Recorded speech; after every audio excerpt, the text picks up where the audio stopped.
Welcome to the show. मैं हूं आदिल मलिक, आपका मेज़बान इस शो में, जो कि आपके लिए पेश किया जाता है हर सैटरडे की दोपहर 4 बजे से 5 बजे तक।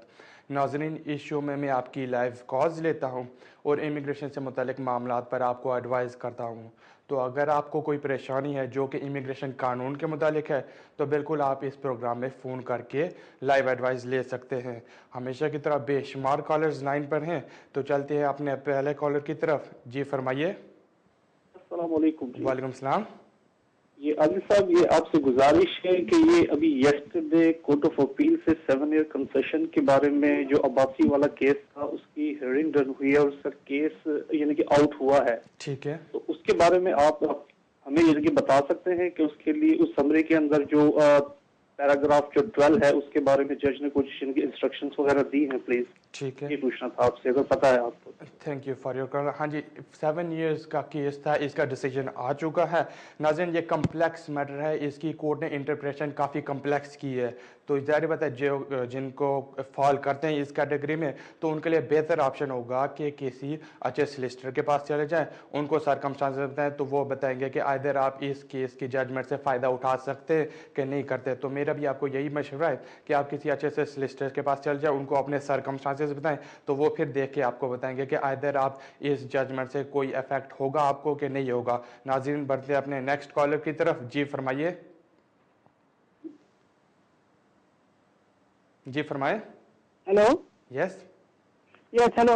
मैं मेरा नाम सीमा है और मैं अपने एक दोस्त की बिहाफ पे आपसे क्वेश्चन कर रही हूँ। ठीक है। मेरी दोस्त को रिफ्यूजी स्टेटस मिला हुआ है। ठीक है। लेकिन अभी तक वो काम नहीं कर पा रही, तो इंडेफिनिट के लिए उसको कोई प्रॉब्लम तो नहीं होगा? उसको हेयरिंग वॉजिस मेंटल इलनेस भी है, ठीक तो है। इसके बारे में थोड़ा सा जवाब दीजिए प्लीज। ठीक है, thank you for your call. आपके फ्रेंड को कोई खासा प्रॉब्लम नहीं होगा, उनको बस रिफ्यूजी स्टेटस के ऊपर 5 ईयर्स कंप्लीट करने, उसके बाद वो सेटलमेंट अप्लाई करके जहाँ तक उनके काम का तो लगे, अगर करती हैं तो ठीक है, अगर नहीं करती तो दैट्स फाइन। नाज़रीन, अपने बढ़ते हैं अपने नेक्स्ट कॉलर की तरफ। जी फरमाइए। जी फरमाए। हेलो। यस। हेलो जी, आपकी आवाज़ आ रही है। अस्सलाम वालेकुम जी। वालेकुम मुझे सलाम। पूछना था कि स्पाउस वीज़ा के लिए मैंने अप्लाई करना है, ठीक है। तो इसके लिए क्या रिक्वायरमेंट है? ठीक है, थैंक यू फॉर कॉल। बुनियादी, अगला आप स्पाउस वीज़े के लिए अप्लाई करते हैं, बुनियादी इसकी 3 रिक्वायरमेंट होती है। पहली तो आपको प्रूफ करना पड़ता है कि आपकी शादी हो चुकी है, शादी रजिस्टर हुई है कानूनी तौर पे। सेकंडली, आपको बताना पड़ता है कि आपका जो रिलेशनशिप है आपकी स्पाउस के साथ, वो सबसाइडिंग है और आप दोनों की इंटेंशन है साथ रहने की, या हस्बैंड एंड वाइफ। और फाइनली आपको ये सेटिस्फाई करना पड़ता है कि एक दफ़ा आपको स्टे मिले या परमिशन मिले, आप यूके के अंदर आए, तो आप अपने स्पाउस के साथ अकोमोडेट और मेंटेन होंगे without recourse to public funds. अगर तो आप ये 3 रिक्वायरमेंट्स मीट करते हैं तो बिल्कुल आप अप्लाई कर सकते हैं और रिफ्यूज़ होने के कम चांसेस होंगे। नाज़रीन, बढ़ते हैं अपने नेक्स्ट कॉलर की तरफ। जी फरमाइए। Hello sir. यस। वालेकुम जी। वालेकुम सलाम। जी सर, मैं बोल रहा हूँ हंसरो से। ठीक है। जी सर, मैं ऐसे जहाँ पर आया था 2003 में। ठीक है। जी मेरे जहाँ हुए थे फिंगरप्रिंट हुए थे। ठीक है। तो मैंने अपना लक्ष्य केस डाला था 2010 में। ठीक है। लक्ष्य का। ठीक है। तो मेरा कोई लेटर नहीं आया, कुछ नहीं आया। ठीक है। तो मैंने फिर एक पोलिश लड़की से शादी भी किया 2009 च। ठीक है। तो मेरा अभी तक कोई केस नहीं, कोई हल हो गया, कुछ नहीं। मैं लेटर भी बहुत पाया हूँ उससे, मेरा कोई आंसर नहीं आया, जवाब नहीं आ रहा। तो मुझे क्या करना चाहिए सर? ठीक है, थैंक यू फॉर कॉल। जिस तरह आपने के फिंगरप्रिंट हुए थे 2003 में, अगर तो आपने 2006 से पहले पहले असाइलम क्लेम की थी और उसका आपका स्क्रीनिंग इंटरव्यू हुआ था, तो फिर आप लेगेसी के अंदर फॉल करते हैं। अल्टरनेटिवली, अगर आपकी शादी किसी पोलिश नेशनल के साथ 2009 में हुई थी, तो उस बेसिस के बेर पे आप केस रख सकते हैं। तो मेरा आपको यही मशवरा है कि फ़ौरन से पहले आप किसी अच्छे वकील के से मिलें, उनको अपने सरकमस्टांसेस दें कि 2003 में किस बेसिस के ऊपर आपके फिंगरप्रिंट्स हुए थे, आप यूके में पहली मरतबा कब आए थे, जहाँ तक आपके पार्टनर का दूर क्या उससे आपका कितना अर्सा रिलेशनशिप चल रहा है, आइदर आपकी शादी रजिस्टर हुई है कि नहीं है, तो फिर सलिसिटर बेहतर बताएगा कि आप किस कैटेगरी के अंदर केस रखें, तो फिर होम ऑफिस आपको जवाब देगा। नाजरीन, बढ़ते अपने नेक्स्ट कॉलर की तरफ। जी फरमाइए। जी फरमाए। हेलो, अस्सलाम वालेकुम। वालेकुम सलाम। अच्छा, मुझे आपसे क्वेश्चन करना था कि मेरे हस्बैंड ने असाइलम किया था 1999 में। ठीक है। तो उसके बाद लेकिन वो सिंगल थे, लेकिन मैं 2001 में आई थी इस कंट्री में। लेकिन उन्होंने मुझे अपने साथ अटैच हम लोगों ने नहीं एक दूसरे को किया था। फिर तकरीबन 3 साल पहले उन्होंने मुझे अपने साथ अटैच किया था। एलेक्सी का उनको आया हुआ था फॉर्म वगैरह, तो उसमें उन्होंने अपने साथ मुझे और मेरे 3 बच्चों को साथ ऐड किया, लेकिन अभी तक कोई रिस्पॉन्स नहीं आया, जबकि उन्होंने 3 दफा हमसे तस्वीरें भी मांगी है। बाकी जो डॉक्यूमेंट्स उनमें रिक्वायर्ड थे, जो हमारे पास थे, हमने सब उनको दिए, लेकिन अभी तक कोई यानी कि नहीं आया। मैं ये पूछना चाहती थी, कुछ ऐसा तो नहीं है कि हम बीच में उन्होंने हमें अपने साथ अटैच किया जिसकी वजह से उनके केस को यानी कि डिले कर रहे हैं या उनका केस इससे इफेक्ट हो रहा है, हालांकि हम चाइल्ड बेनिफिट वगैरह कुछ भी नहीं लेते।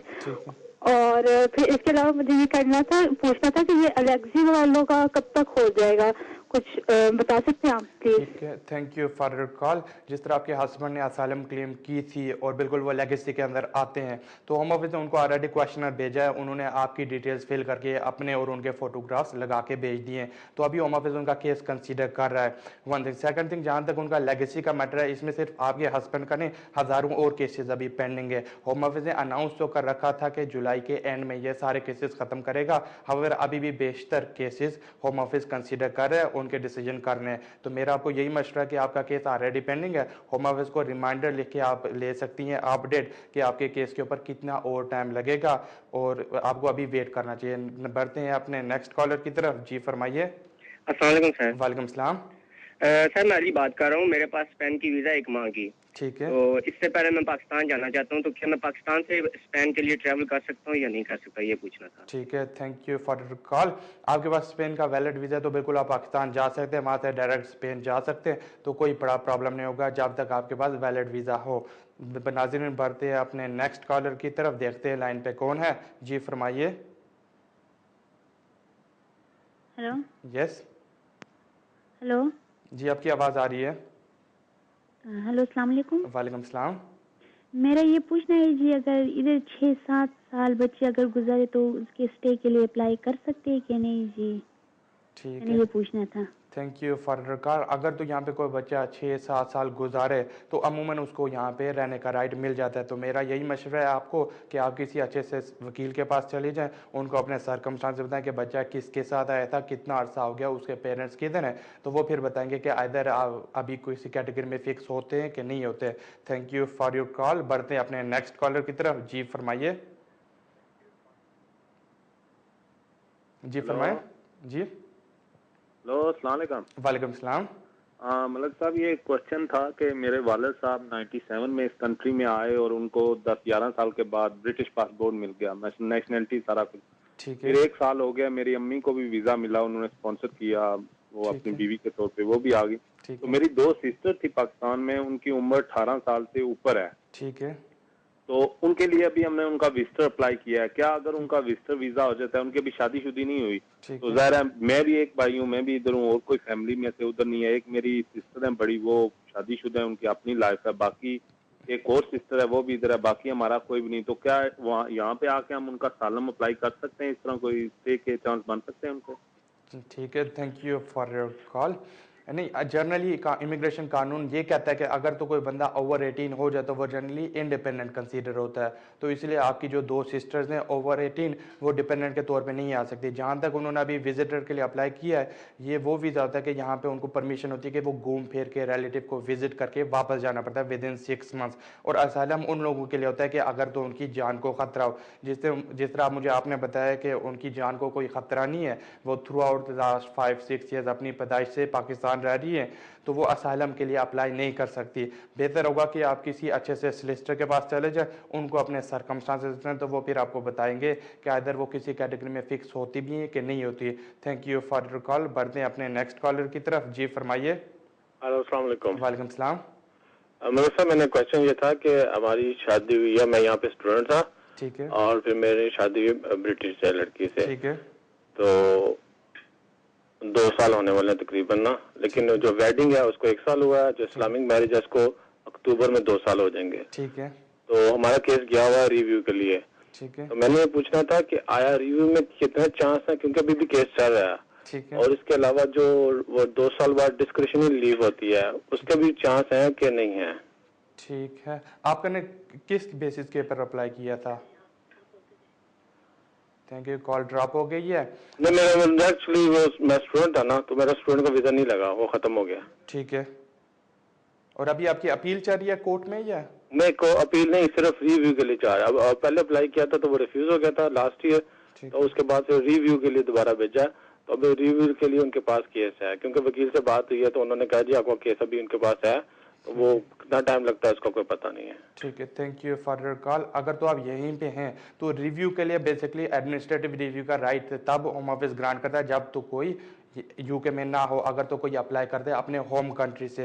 अल्टरनेटिवली आप तो यहीं पे थे, आपको सिंपली अपील का राइट मिलना चाहिए था। अगर अपील का राइट नहीं होता तो आप इसको हाई कोर्ट में लेके जाते। तो रिव्यू होम ऑफिस के डिस्क्रिप्शन के ऊपर होगा कि आइदर होम ऑफिस कोई डिसीजन करती है कि नहीं करती। मेरा आपको यही मशवरा है कि आप किसी अच्छे से सोलिसिटर के पास चले जाएं, उनको बताएं कि आपका केस किस बेसिस के ऊपर रिफ्यूज़ हुआ था, आइदर होम ऑफिस ने आपको अपील का राइट दिया था कि नहीं दिया था, अगर दिया तो आपने अपील क्यों नहीं की। तो फिर वो बताएंगे कि आप किस बेसिस के ऊपर अपना केस रखें। तो review at the end home office के डिस्क्रिप्शन के ऊपर होता है, होम ऑफिस डिसीजन करे माइट भी ना करे, तो उसमें होता है कि आपका केस ऑटोमेटिकली नहीं चलता। होम ऑफिस अगर केस डिसीजन कर देता है तो आप उसको कोर्ट में लेके जा सकते हैं। बढ़ते हैं अपने नेक्स्ट कॉलर की तरफ। जी फरमाइए। हेलो जी हेलो जी, आपकी आवाज़ आ रही है। हाँ जी सर, मलिक साहब मेरा नाम नवदीप सिंह हैगा जी। ठीक है सर, मैंने ना लेक्सी में अप्लाई किया था, मैं 2000 में यहाँ पे इंग्लैंड में आया था। ठीक है, और मैंने उन्होंने मेरे से फोटो मांगी, उन्होंने मेरे को लेटर भेजा था कि आप अपनी स्टैम्प वगैरह और कोई बर्थ सर्टिफिकेट भेजो। ठीक है, और सर मैंने फोटो भी भेजी और बर्थ सर्टिफिकेट भी उनको भेजा, ठीक है, पर 8-9 महीने हो गए पर मेरे को कोई वो बता नहीं रहे। ठीक है, तो उसमें मेरे को क्या करना चाहिए sir ji? Thank you for call. जिस तरह आपका मैटर ऑलरेडी लेगेसी में चल रहा है और आपने फोटोग्राफ आप ऑलरेडी प्रोवाइड किया, तो मेरा यही मशवरा है कि आप वेट करें। अगर तो आपको प्रोग्रेस के बारे में पता करना है तो आप होम ऑफिस को रिमाइंडर भेज सकते हैं, तो होम ऑफिस आपको बताएगा और आपके केस में कितनी देर लग सकती है। बढ़ते हैं नेक्स्ट कॉलर की तरफ। जी फरमाइए। हेलो जी, can you hear me? Yes. Hi, yeah, I just have a question, about any changes in the student independent visa. I just wanted to know that are they able to work at the moment because there were new changes applied from 4 July. Thank you. Yeah, that's what I wanted to know. Okay, thank you for your call. If you was already granted with the student visa before 4th July 2011, yes, you are allowed to work. बढ़ते अपने next collar की तरफ। जी फरमाइए। आप जी फरमाए। Hello जी, hello, अस्सलाम वालेकुम। वालेकुम सलाम। हेलो मलिक साहब जी, आपकी आवाज़ आ रही है। अच्छा, मैंने पता करना था जी, मेरा अपना केस होम ऑफिस में चल रहा है साइलेंट का। ठीक है, तो मेरी पार्टनर है, उसके पास रेफ्यूजी स्टेटस है। ठीक है, उससे मेरा एक बेबी भी है। ठीक है, तो मैंने एक तो ये पता करना था कि उनका अगले साल इंडेफिनिट 5 साल पूरे हो जाएंगे। ठीक है, उनके इंडेफिनिट पे वो फर्क तो नहीं पड़ा था, मैंने उनको ज्वाइन किया हुआ है। ठीक है। दूसरा ये पूछ रहा था कि इंडेफिनिट के बाद या इंडेफिनिट के वक्त नेशनलिटी लेते हुए उनको सिटीजनशिप जो है ब्रिटिश वो कोर्स करना पड़ेगा कि नहीं, ये प्लीज बता दें।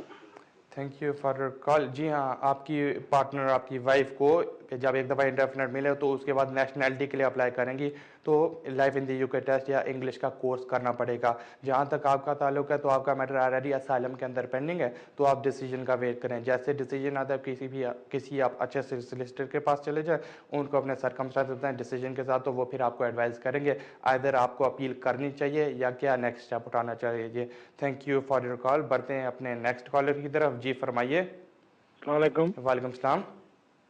मैंने 14 साल का केस डाला हुआ है, तकरीबन हो गए हैं 6-7 साल।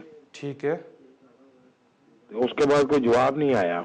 ठीक है, तो क्या करना चाहिए मुझे? ठीक है, thank you for call. Normally अब इतना ज़्यादा टाइम नहीं लगता। अगर तो आपने केस डाला हुआ था और होम ऑफिस से आपको एक्नॉलेजमेंट मिल गई है तो बिल्कुल आप उनको रिमाइंडर लिख सकते हैं, बता सकते हैं, प्रोग्रेस ले सकते हैं कि किस हद तक आपका केस डिसाइड हो गया है। तो अमूमन अभी 6-7 साल नहीं लगते, नॉर्मली मैक्सिमम 6 मंथ्स के अंदर होम ऑफिस डिसीजन कर देता है। बढ़ते हैं अपने नेक्स्ट कॉलर की तरफ। जी फरमाइए।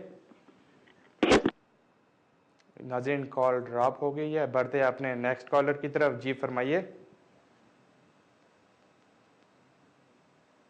जी फरमाए। अस्सलाम वालेकुम। वालेकुम सलाम।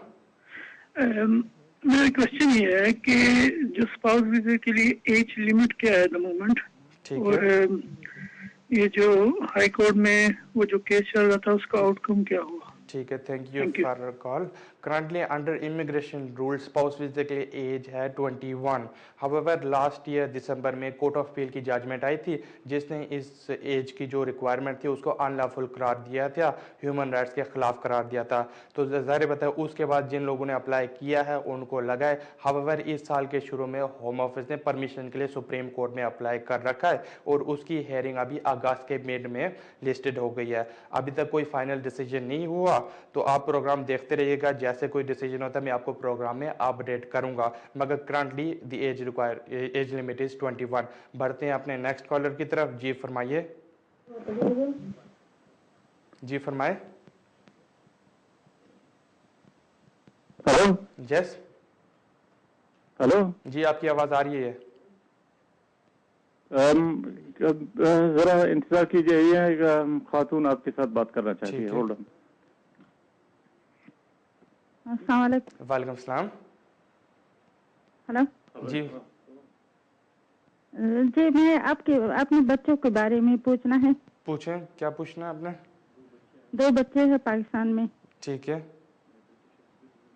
और मैं ब्रिटिश आवाज ना हो रहा। बढ़ते हैं अपने नेक्स्ट कॉलर की तरफ। जी फरमाइए। जी फरमाए। Hello. Ji.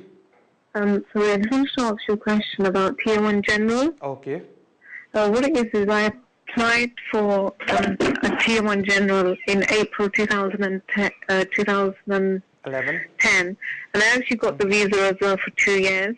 But what's happened was they said that the invoices which I provided them were basically not genuine. Okay.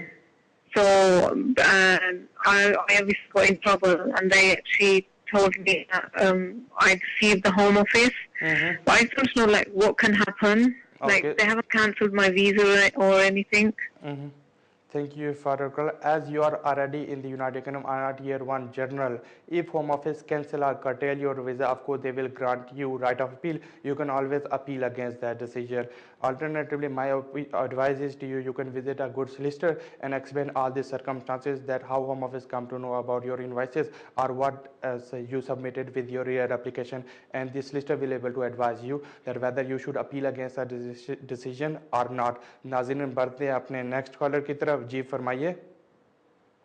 Hello अस्सलाम वालेकुम। वालेकुम सलाम। सर ये मैंने ये पूछना था कि 10 ईयर के लिए लॉन्ग रेजिडेंसी के लिए जब एप्लीकेशन देते हैं तो कितना टाइम लगता है होम ऑफिस अप्लाई करते हैं? ठीक है, thank you for your call. अमूमन अगर तो आप 10 ईयर्स की रेजिडेंसी के बेसिस के ऊपर केस रखते हैं तो होम ऑफिस 15 to 20 डेज में एक्नॉलेजमेंट आपको भेज देता है, कंफर्म करता है कि आपका केस मिल गया और जो रेलवेंट डिपार्टमेंट है वो आपका केस कंसीडर करता है। उसके बाद नॉर्मली 3 to 4 मंथ्स लगते हैं। मगर हाउएवर अगर आपको कोई जल्दी है डिसीजन चाहिए या फिर आप अपडेट लेना चाहते हैं तो बिल्कुल आप होम ऑफिस को लिख सकते हैं, अपने सर्कमस्टांसेस बता सकते हैं, तो होम ऑफिस आपको अपडेट करता रहेगा। Thank you for your call. बढ़ते हैं अपने नेक्स्ट कॉलर की तरफ। जी फरमाइए।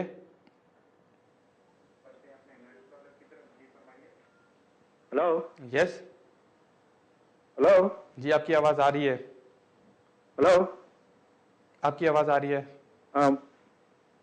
मुझे पूछना था, मेरी बीवी का केस है। ठीक है। वो ऑडिट डिपार्टमेंट में गया है।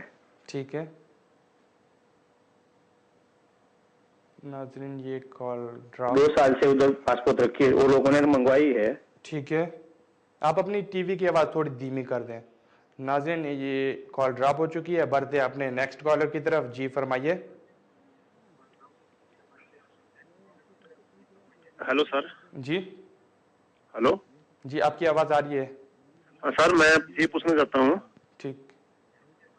हाँ सर, मैं इंडिपेंडेंट हूँ। ठीक है। मेरी वाइफ स्टूडेंट है, हमारा 3 साल का वीजा लग गया है। ठीक है। हमारे बच्चा है, हमने बच्चे का अप्लाई नहीं किया था। ठीक है। और हम अभी अप्लाई करें तो हमारे को कोई प्रॉब्लम नहीं होगी क्या? ठीक है, thank you for your call. अगर तो बेबी आपका यहाँ पे बॉर्न हुआ है तो बिल्कुल आप अभी केस रख सकते हैं, बैंक स्टेटमेंट अपनी भेज सकते हैं तो बच्चे को वीज़ा मिल जाएगा जितना आप और आपकी वाइफ का वैलिड वीज़ा है। Thank you for your call. बढ़ते हैं अपने नेक्स्ट कॉलर की तरफ। जी फरमाइए। जी फरमाए। अस्सलाम वालेकुम। वालेकुम सलाम। तो मेरा जो एप्लीकेशन है वो नॉन साइलम लेगेसी केसेस में है। ठीक है। और मैं यहाँ 8 साल से हूँ। ठीक है। मेरे पास वर्क परमिशन भी है और मैं काम फुल टाइम काम कर रहा हूँ। ठीक है। और इन 8 साल में तकरीबन रफली 25,000 पाउंड तक मिला है और टैक्स पे कर चुका हूँ मैं। ठीक है। मेरे बहन भाई भी यहाँ पर हैं। पर इससे पूछना आपसे है कि क्या चांसेस है मेरे? ठीक है, thank you for your call. अगर तो आपका लेगेसी के अंदर केस चल रहा है तो बिल्कुल आप वेट करते रहें, मुझे पूरा यकीन है कि आपको स्टे मिल जाएगा। बढ़ते अपने नेक्स्ट कॉलर की तरफ। जी फरमाइए। हेलो। यस। हेलो। जी आपकी आवाज आ रही है। मुझे पूछना था कि मेरी वाइफ का पासपोर्ट वो लोगों ने 2010 फरवरी में मंगवाया था। ठीक है। तो वो अभी कुछ आया नहीं, तो अभी मैंने एमपी का कांटेक्ट किया तो वो लोगों ने फिर जवाब दिया और फरवरी में दूसरे डॉक्यूमेंट मंगवाए 2011 में। ठीक है। और बाद में वो एमपी को जवाब दिया कि ऑडिट डिपार्टमेंट में गया है। तो मुझे पूछना था वो क्या होता है। ठीक है, किस डिपार्टमेंट ने किया है? ठीक है, अगर तो आप होम ऑफिस ने पासपोर्ट मांगा था और आपने प्रोवाइड कर दिया है और होम ऑफिस आपको बता रहा है कि किसी डिपार्टमेंट के पास पासपोर्ट है और वो मैटर डील कर रहा है, तो मेरी आपको यही एडवाइस है कि आप वेट करें या फिर होम ऑफिस को आप रिमाइंडर लिख सकते हैं। यहाँ पे नाज़रीन, यहाँ पे हुआ चलता है एक ब्रेक का वक्त। आप टीवी देखते रहिएगा, चंद ही लम्हों में फिर हाजिर होते हैं।